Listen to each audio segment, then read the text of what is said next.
धनधान्य देई ही काळी आई धनधान्य देई जोडते मनाची नाती आमची माती आमची माणसं आमची माती आमची माणसं आमची माती आमची माणसं आमची माती आमची माणसं आमची माती आमची माणसं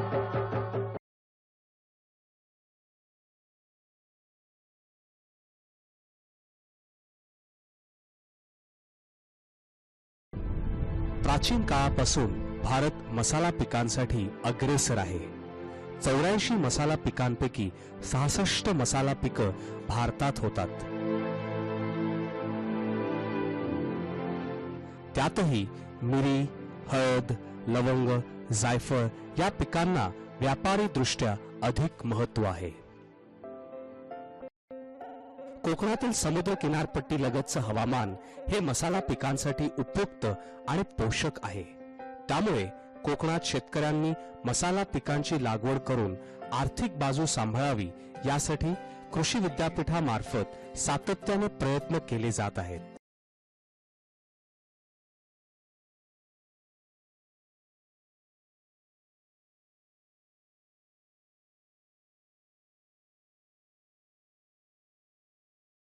आपल्याला माहित आहे की कोकणाच्या या एक आगळ्या वेगळ्या भूप्रदेशामध्ये मसाला पिकांची लागवड अतिशय चांगली होते। आजपर्यंत शेतकरी बंधूंनी आपल्या परसबागेमध्ये आणि शेतामध्ये काळी मिरी, दालचिनी, लवंग, जायफळ आणि त्याचबरोबर ऑल स्पाइसेस सारख्या विविध मसाला पिकांची लागवड आपल्या परसबागेत आणि तसंच नारळ बागेत आंतरपीक म्हणून करून चांगलं उत्पन्नही मिळवलंय।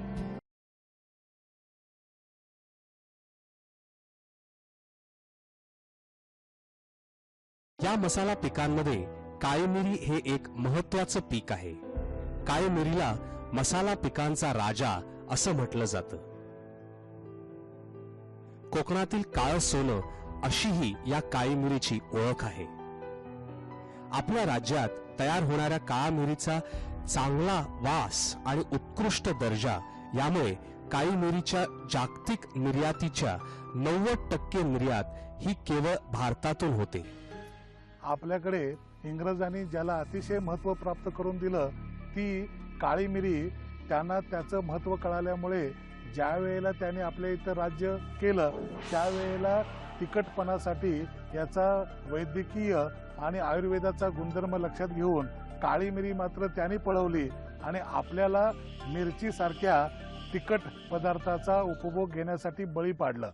असं होतं की आयुर्वेदामध्ये मिरचीला स्थान नाही, परंतु काळी मिरीचे जे काही वैद्यक शास्त्रातले महत्त्वाचे गुणधर्म आहेत त्याचा उपयोग मात्र मनुष्य प्राण्याच्या जीवनावर अतिशय चांगला होतो आणि याचंच एक कारण म्हणून ह्या काळी मिरीला प्रचंड मागणी आज बाजारपेठेत आहे। कोकण किनारपट्टीत नारळ सुपारी बागांच्या मध्ये मसाल्याची आंतरपिके घेतली जातात। या झाडांच्या बुंध्याशी काळी मिरीच्या वेलांची लागवड करून त्याचे वेल या झाडांच्या आधाराने वर सोडले जातात।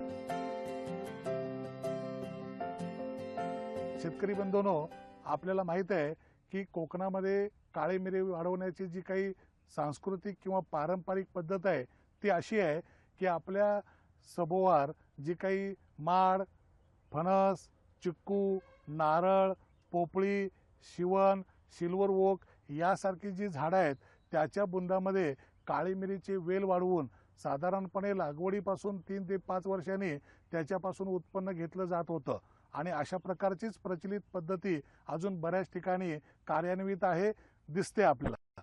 अशी काळी मिरी चांगल्या प्रकारे जरी येत असली तरी त्याचं उत्पन्न हातात मिळवण्यासाठी किंवा त्याची काढणी ज्या वेळेला जानेवारी फेब्रुवारीमध्ये येते त्यावेळेला मनुष्यबळ किंवा अपुरा मनुष्यबळ पुरवठा यामुळे ही काळी मिरी तात्काळ त्या शेतकऱ्याच्या हातात पैसे मिळवून देण्यासाठी उपयोगी ठरत नाही, कारण त्याच वेळेला आंब्याची कामं असतात, काजूची असतात, रोपवाटिकेची असतात आणि काही लोकांना भात शेतीचं कवळ तोडणं आणि बाकीची कामं करणं यामध्ये मजूर वर्ग सगळा गुंतलेला असतो। मग अशा परिस्थितीमध्ये ह्या काळी मिरीचं उत्पन्न घेण्यासाठी झाडावर चढून शिडीचा उपयोग करून ही काळी मिरी काढणं अतिशय कठीण होतं. या सर्व अडचणींवर मात करत डॉक्टर बाळासाहेब सावंत कोकण कृषी विद्यापीठाच्या अंतर्गत कृषी संशोधन केंद्र आवाशी इथे मर्यादित वाढणाऱ्या पुश पेपर या काळी मिरीचा विकास करण्यात आलाय.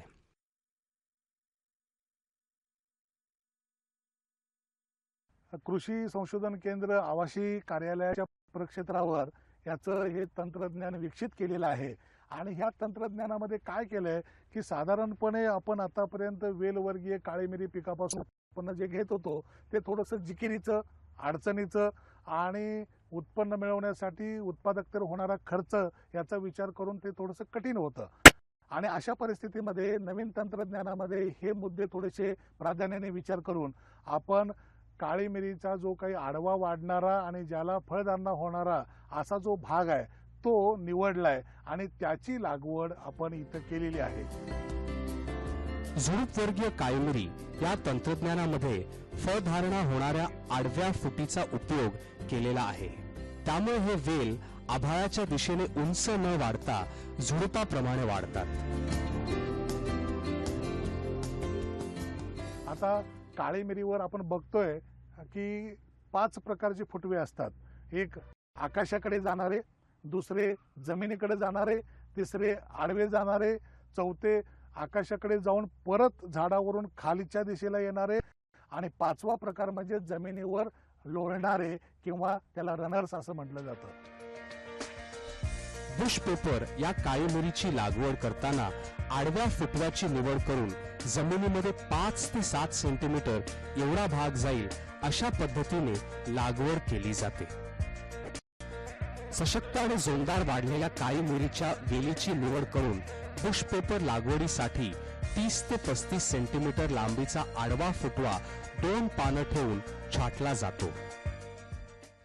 ह्या तंत्रज्ञानामध्ये आपण फक्त ज्याला फळधारणा होते अशा प्रकारचा आडवा फुटवा, ज्याला इंग्रजीमध्ये प्लॅजिओट्रॉपिक शूट आडवा फुटवा, आपल्या हाताला जसा येतो किंवा हात जसा असतो तसा आडवा फुटवा निवडलेला आहे.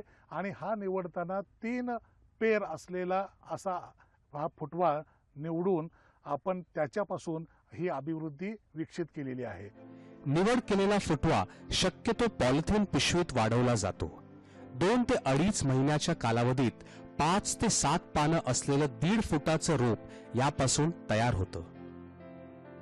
मुळातच मसाला पिकांना सावलीची आवश्यकता असते. अशा 2 महिन्याच्या वाढलेल्या रोपांची पुनर्लागवड शेडनेट मध्ये केली जाते. खड्डा काढण्यासाठी 1 बाय 1 फुटाचा आकार निवडावा आणि त्या आकाराने हा खड्डा काढावा. खड्डा काढताना एक लक्षात ठेवावं की त्याची माती जरा सगळ्या बाजूनी सारखी करून ठेवावी. आणि मग ह्या खड्ड्याच्या तळाशी पालापाचोळा, शेणखत, माती आणि वाळवी लागू नये, कारण कोकणामध्ये वाळवीचा उपद्रव एक प्रचंड प्रमाणात असतो, तो लागू नये किंवा बुरशीजन्य रोग होऊ नयेत म्हणून आपण फॉलिडॉल पावडर किंवा तत्सम आपली बाजारात उपलब्ध असलेली जी काही कीटकनाशकाची पावडर आहे ती वापरतो आणि ती साधारणपणे एका खड्ड्याला 50 ग्रॅम वापरतो. पाण्याचा निचरा चांगला होण्यासाठी खड्ड्याच्या तळाशी पालापाचोळा अशा प्रकारे टाकून तो सगळीकडे सारखा पसरून घेणं अतिशय गरजेची बाब आहे. आता हे करतायत त्याप्रमाणे हा पालापाचोळा पसरून घ्यावा.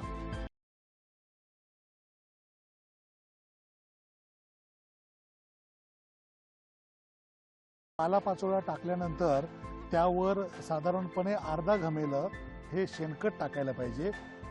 वापरण्यात येणारं शेणखत चांगलं कुजलेलं काळं असं असलं पाहिजे आणि एका खड्ड्याला अर्धा घमेलं शेणखत पुरेसं होतं.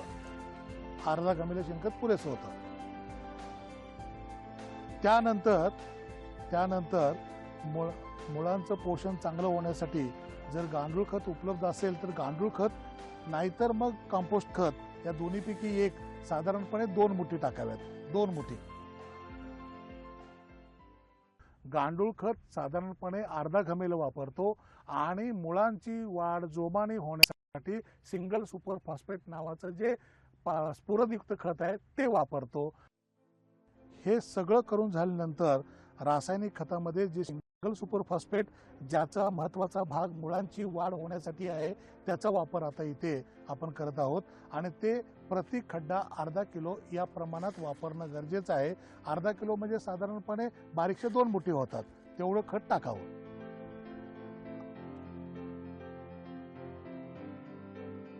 थरावर थर ह्या माती, शेणखत आणि लिंडेल पावडर अशी टाकून ती सगळी एकत्र मिसळून ह्या रोपांची लागवड करण्यासाठी हा खड्डा तयार कर. खड्ड्याची माती जी आपण चारी बाजूला ठेवलेली आहे ती सगळी एकत्र करून खड्ड्यात भरून घ्यावी आणि खड्डा मातीने भरून घ्यावा सगळा.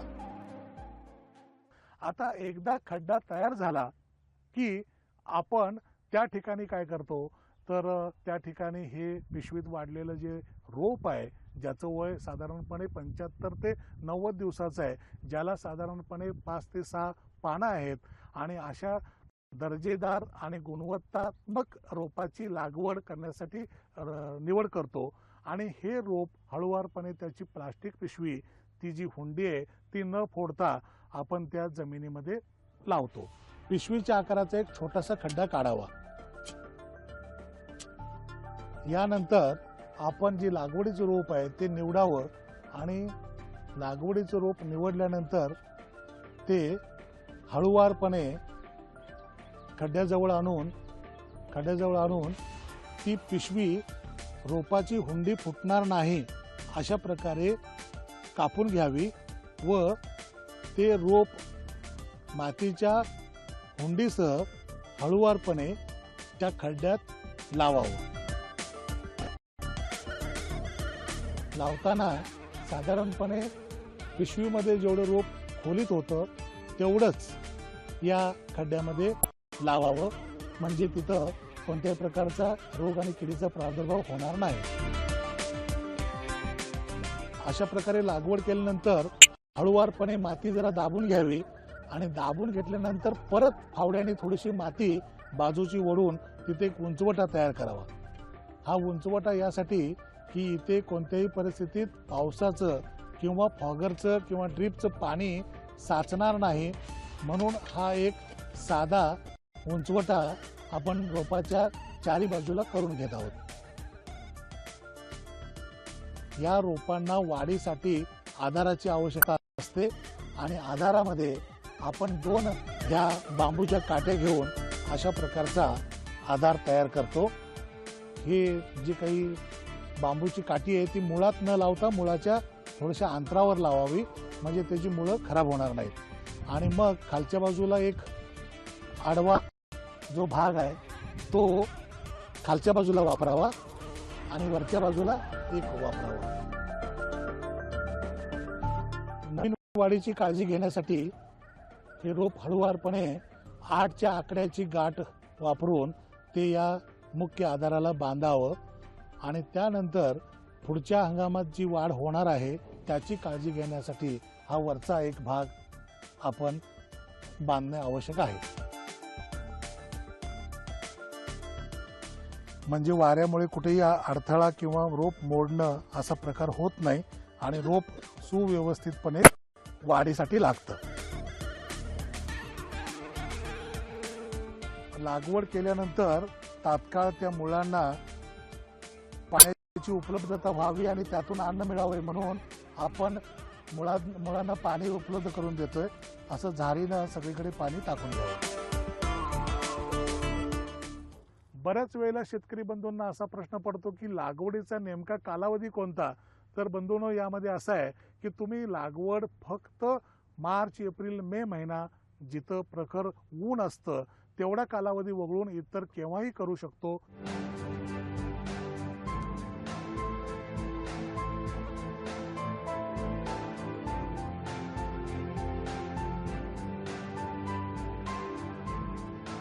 कृषी विज्ञान केंद्र आवशी इथे विकसित तंत्रज्ञानाचा आधार घेऊन बुश पेपर काळी मिरीची लागवड शेडनेटमध्ये केल्याने इथं ठिबक सिंचनाची सोय केलेली आहे.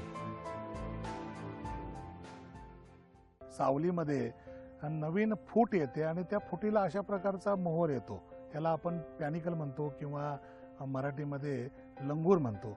हा लंगूर नवीन प्रत्येक पालवीला येतो आणि तो वाढत वाढत वाढत साधारणपणे अशा प्रकारची फळधारणा त्याला होते. आमची माती आमची माती. ह्या पिकाच्या पाणी व्यवस्थापनामध्ये आपण 2 प्रकारे पाणी देऊ शकतो. एक ड्रीप म्हणजे ठिबक सिंचनद्वारे, नाही दुसरं आपल्या स्प्रिंकलरद्वारे किंवा फॉगर्सद्वारे सुद्धा. त्याचा जो डिस्चार्ज आहे तो 16 लिटर पर आवर आहे आणि तेवढा डिस्चार्ज ह्या सीझनमध्ये किंवा ह्या हंगामात वापरावा लागतो. फॉगर्सद्वारे पावसासारखं पाणी याला दिलं जातं, त्यामुळे बुंद्यात पाणी साचून राहत नाही.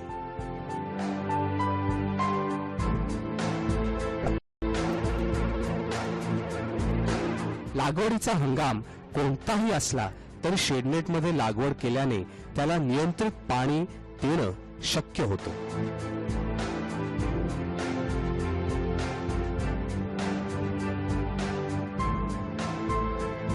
आता साधारणपणे नवीन फूट आलेली आहे आणि नवीन फुटीबरोबर हे फळधारणा पण झालेली आहे.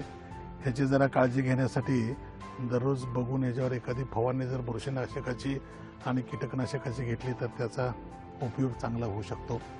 शेडनेटमध्ये घेतलेल्या काळी मिरी या मर्यादित वाढीचा बुशपेपर काळी मिरीपासून आपल्याला पहिल्या वर्षापासून उत्पादन मिळायला सुरुवात होते.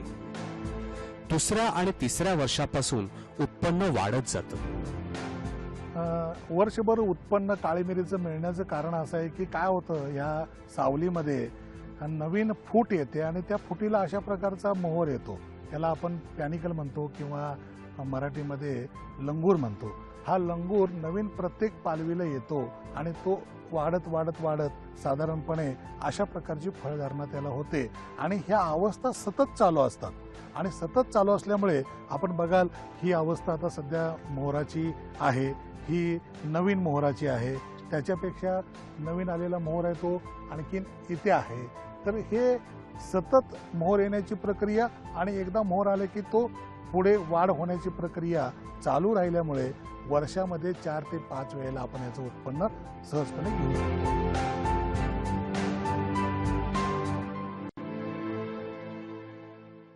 आता याच्या उत्पन्नाविषयी बोलताना अग्रभागाने असं बोलावं लागेल की पहिल्याच वर्षी उत्पन्न सुरू होतं. पहिल्या वर्षी एका झाडापासून किंवा एका झुडपापासून साधारणपणे 40 ग्रॅम ही हिरवी मिरी मिळते. त्यानंतर दुसऱ्या वर्षी साधारणपणे 80 ते 85 ग्रॅम मिळते आणि तिसऱ्या वर्षी मात्र अचानक हे उत्पन्न वाढतं आणि ते जवळजवळ 450 ग्रॅम मिळतं. 450 ग्रॅम जर उत्पन्न एका झाडावरून मिळालं तरी देखील ह्याचं अर्थशास्त्र इतर पिकांच्या तुलनेत, द्राक्ष पिकाच्या तुलनेत मसाला पिकामध्ये सगळ्यात अग्रभागी ठरतं. कारण 1 गुंठ्यामधून आपल्याला साधारणपणे 18 ते 20 हजार रुपये आम्हाला तिसऱ्या वर्षी मिळालेले आहेत आणि याची मागणी एवढी प्रचंड आहे, तुम्हाला कुठे घेऊन विकायला जावं लागत नाही. व्यापारी किंवा संबंधित लोक खात्रीशीर आणि चांगल्या गुणवत्तेचं म्हणून इथं संशोधन केंद्रावर घेऊन जातात. शेतकऱ्यांच्याकडे सुद्धा अशीच परिस्थिती आहे. काही शेतकऱ्यांनी गेल्या 2 वर्षामध्ये आपल्या उपलब्ध जमिनीवर परसबागेत अशा प्रकारची लागवड करून याचं देखील सकारात्मक आणि चांगल्या प्रकारचं उत्पन्न घेत आहेत आणि त्यांना देखील याचा लाभ होत आहे.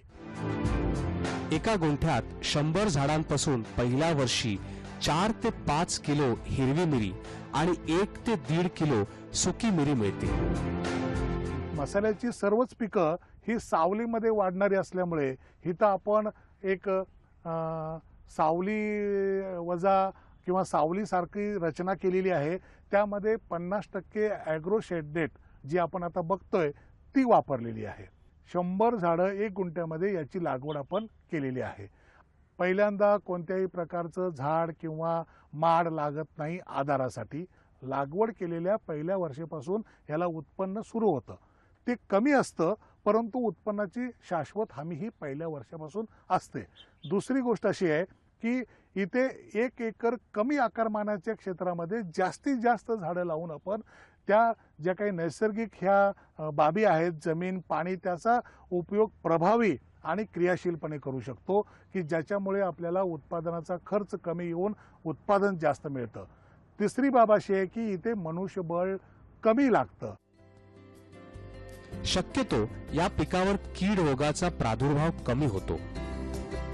खोडाचा भाग जमिनी लागत असल्याने तो कुजू नये म्हणून बोर्डो मिश्रणाची फवारणी करावी. पानं खाणाऱ्या भुंग्यांचं नियंत्रण करावं. आमची माती आमची माणसं.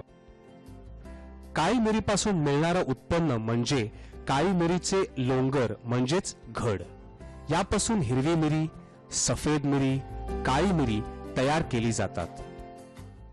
आपण काय केले, शेड हाऊसमध्ये किंवा ह्या शेडमध्ये ह्याला पाणी देण्याची व्यवस्था अशा प्रकारच्या ह्या स्प्रिंकलरने केलेली आहे. ओव्हरहेड स्प्रिंकलर किंवा याला फॉगर्स म्हणतो आपण.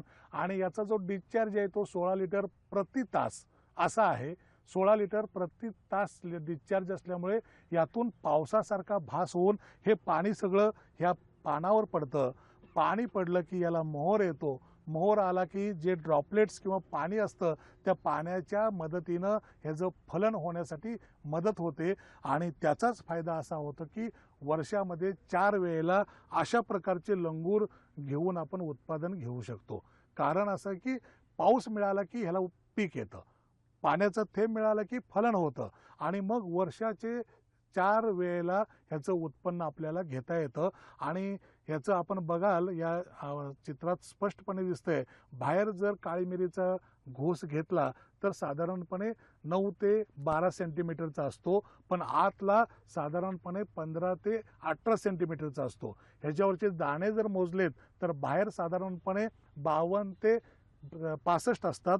इथं मात्र 184 ते 190 पर्यंत मिळतात.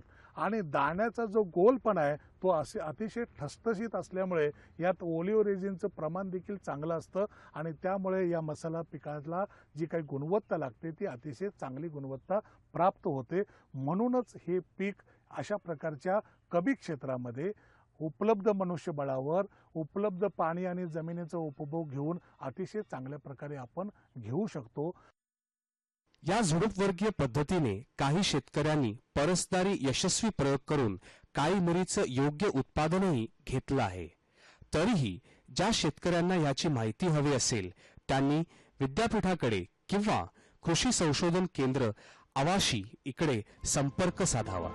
त्यांना जरूर योग्य ते मार्गदर्शन मिळेल.